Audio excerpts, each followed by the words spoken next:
This video is all about the heater blower motor on the Mercedes R107. We're going to be fitting a new motor from Euro together with a new plastic cover. Also from Euro, we're going to be fitting some new rubber seals from Mercedes, pointing out the difference between the old style and the new style motors, and showing you how to fix any cracked plastic and also repair any studs that may have snapped off when you're attempting to get all of that mechanism out.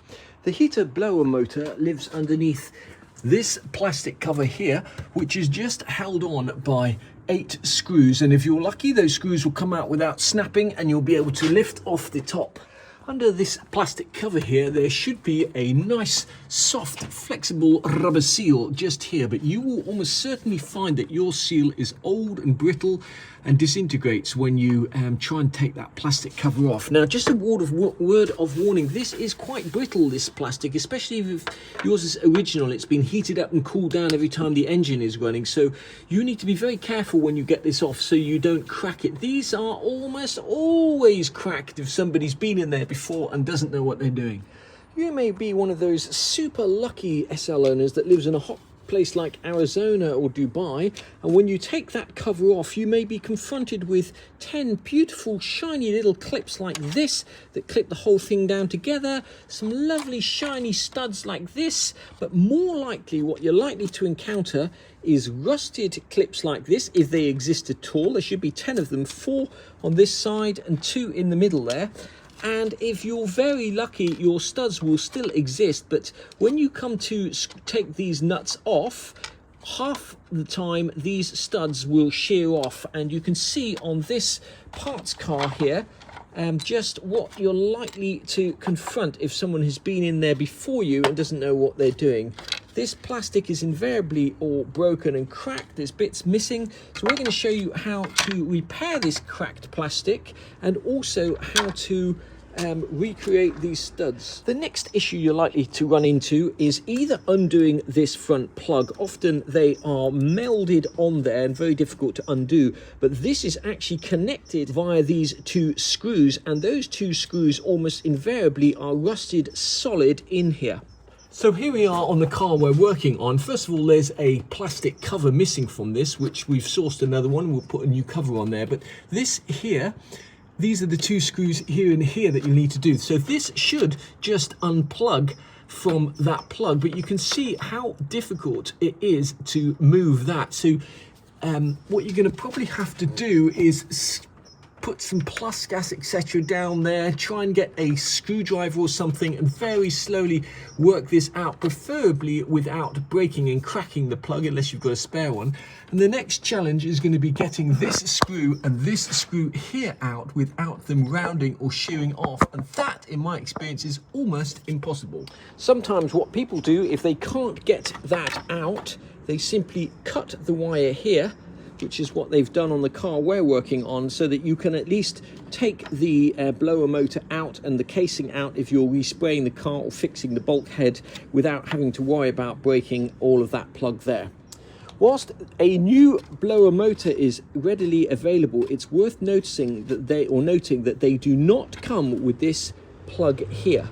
So you need to avoid breaking that at all costs, because on the back of it has a series of resistors or wires which act as resistors, and when you're switching your heater blower from 1, 2, 3 and 4, you're basically adding more resistance into the circuit via these little coils when you do that.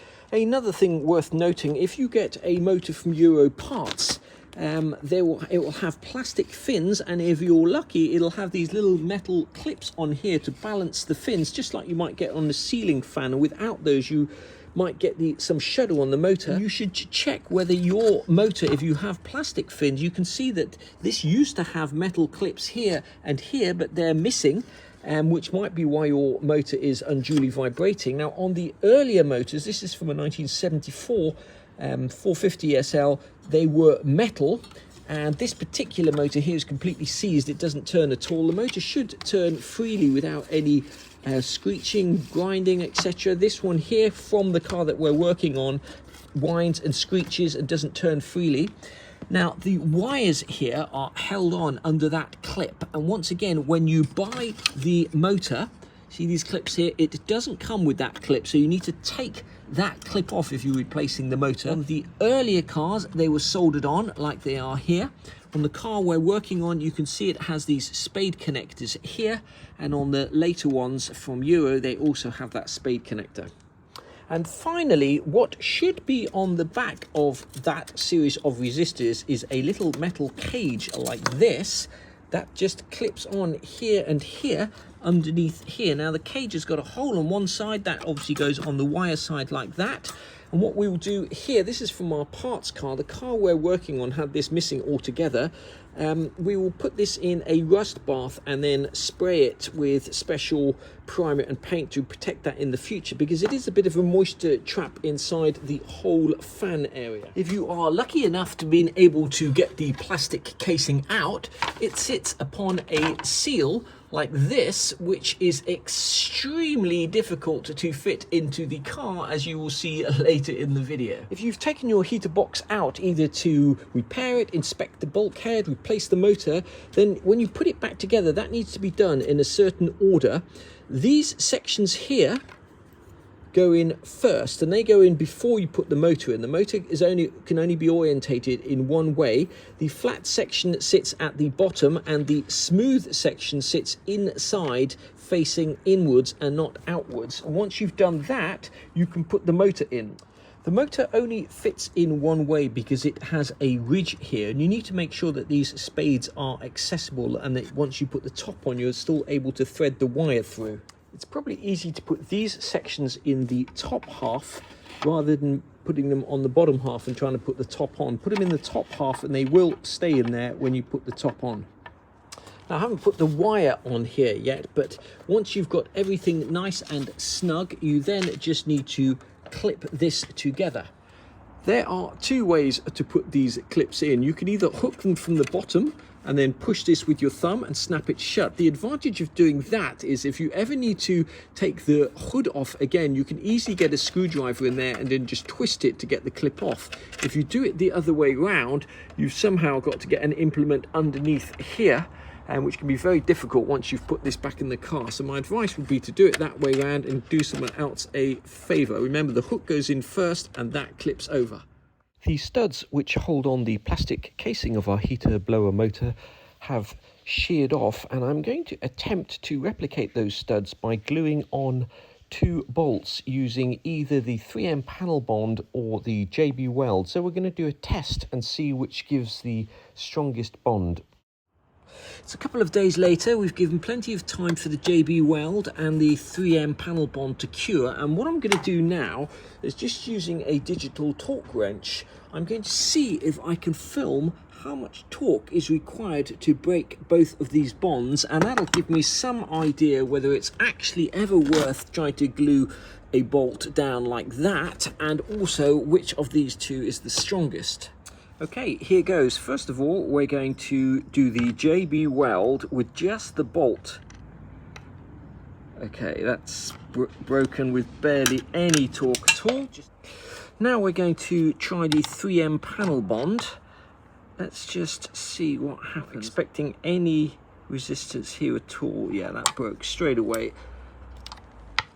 Well, the first thing we've learnt is there is no way you can just glue a bolt down to a piece of metal like that and hope that it's going to stick. That's not going to work at all, but maybe we'll have more luck with a greater surface area. So let's try that. So with the 3M panel bond, 4 Newton meters. So we had 4 Newton meters on the 3M panel bond. Let's just see what we get on the JB Weld. 5 Newton meters. 6 Newton meters, that's going to break at 6 Newton meters. Both the 3M panel bond and the JB Weld did really well and easily created a strong enough bond to glue a bolt onto a piece of sheet metal. Now, obviously, if you could get a welder in there, that would be a better option, or if you could drill out the old studs and put new ones in, that would be a better option. But unfortunately, we don't have that luxury in this particular application. Rather than using bolts, we are actually going to use these specialized fittings from Accu, because they have a much larger surface area, and that little hexagonal hole will fill up with glue and create an even better and stronger bond. We're just going to sand the top of this down, or grind the top of this down with our angle grinder to make that even thinner. There we go, we've just taken the top off there, make that a little bit thinner. The first thing I've got to do is try and snap this stud off here. It's already half snapped off, so it's not long enough for our purposes. So I'm going to try and put some nuts on there and then tighten those nuts up and see if I can just snap that off. We're going to mix up a little bit of this JB weld, and what we'll do is we'll put a little bit on the bottom of the bolts that we're gluing down, and we'll put a very small bit on the metal just to prime it first. What we'll do is spread a thin layer on here, like so.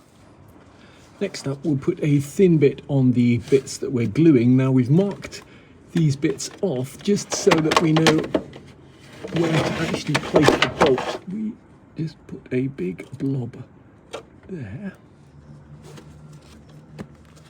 Now all I need to do now is put this on there like so. Now if I had been sensible, what I would have done is actually glued the plastic first so that I could just test fit it. I've got a magnet under here to hold this in place, but we need to take this bit out.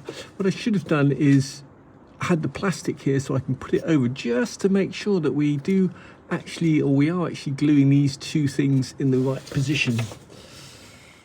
This is the lower section of the blower motor casing from our parts car, and you can see it's completely knackered, but what it does have that the one from the car we're doing doesn't have is this section of plastic here. Now this section of plastic here has a raised section. It also has an oblong hole and is angled slightly, which makes it tricky just to make up from a flat piece of plastic. So what I'm going to do is just shape this so it fits exactly in there, and then I'm going to glue that in, and that should be almost as good as new. When we come to glue this, we're going to have to find some way of clamping it, but because these two ribs are in the way, what I'm going to do is cut a little bit out of a peg and see if I can clamp it through like that. So the idea is just to use two pegs to keep that in place as we glue it, because it is actually at an angle. It's a really awkward little piece to glue in place. So we're just going to leave this overnight now. There's just a little drill bit there to weigh that down. This is clamped here, so hopefully that'll be ready to fit tomorrow. It's the next morning and we're going to see if we can get these pegs off and see what kind of repair we've made. Oops.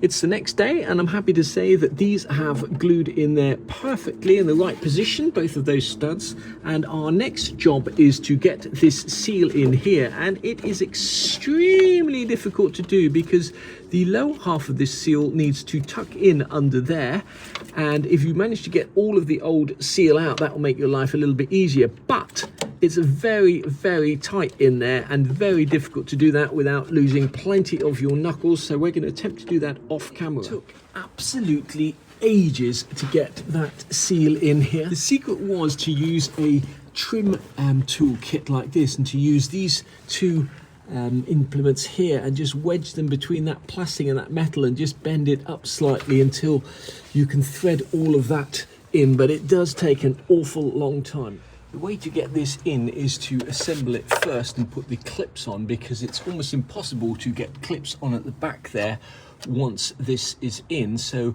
it is a bit of a wiggle to get it in, but it is possible.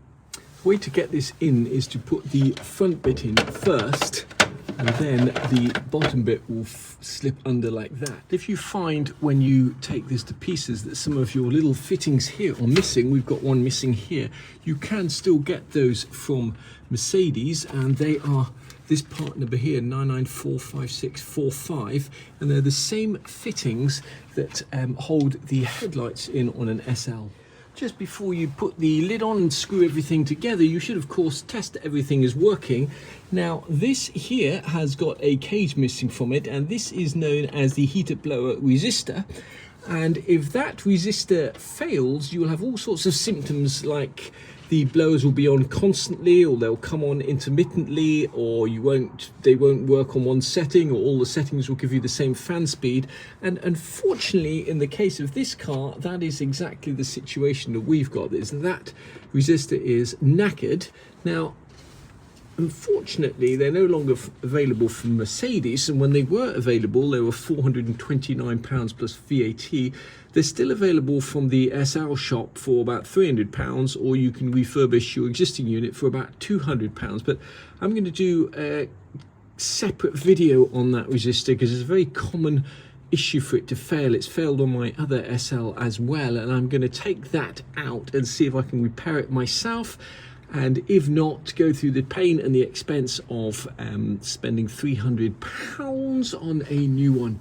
Another point worth mentioning is that on earlier cars, this little flap here was separate to the actual cover, and it was held on with just a couple of these little clips and some self-tapping screws that would screw in through here and here, and that would protect the electrics like that. On the later covers, obviously that is integral to the actual cover, like so.